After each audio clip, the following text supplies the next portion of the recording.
Мал чарба вакытында айтсам, жайыт комитетине жардам керек. Анткени жайыт комитетинин бюджети аз, зарплаты өтө төмөн. Алыскы жайлоолорго көчкөнгө спецтехникасы жок, жолду оңдогонго экскаватору да жок.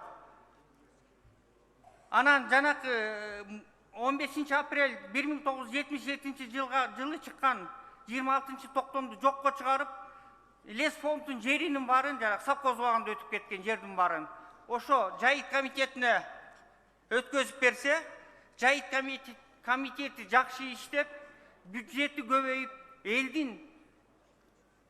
элге кылган кызматы абдан жакшы болот эле. Жайыттарды калыбына келтирүү боюнча эми маалымат каражаттарынан баарыңыздар эле билсеңиздер керек, быйыл 10 000 гектардан ашык жерге республика боюнча жалпысынан алганда урук септик, баягы жайыттардын деградация болуп кеткен жайыттарга урук сеп, эми быйыл ал жерге бир жыл мал жайбаш керек экен, ошону эсиңиздерден чыгарбаңыздар. Жергиликтүү бийлик муну жакшы карагыла. Эгерде азыр жаңы жазында жайында өскөндөн кийин жеп койсок, ал урук талага кеткен болуп калат да.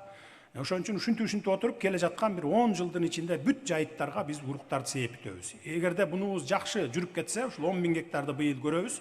Жакшы жүрүп кете турган болсо, муну 10 эсе көбөйтөбүз. Эмдиги жылы 100 000 гектарга себебиз. Аркы жылы дагы 100 000 гектарга кылып уруктарды себе баштайбыз. Муну билесиздер, Союз мезгилинде себилген дейт, бирок себилген эч ким деле мындай факты менен айта албады. Эми Союз мезгилинде себилсе керек, бир 50 жыл мурун себилсе керек, себилсе.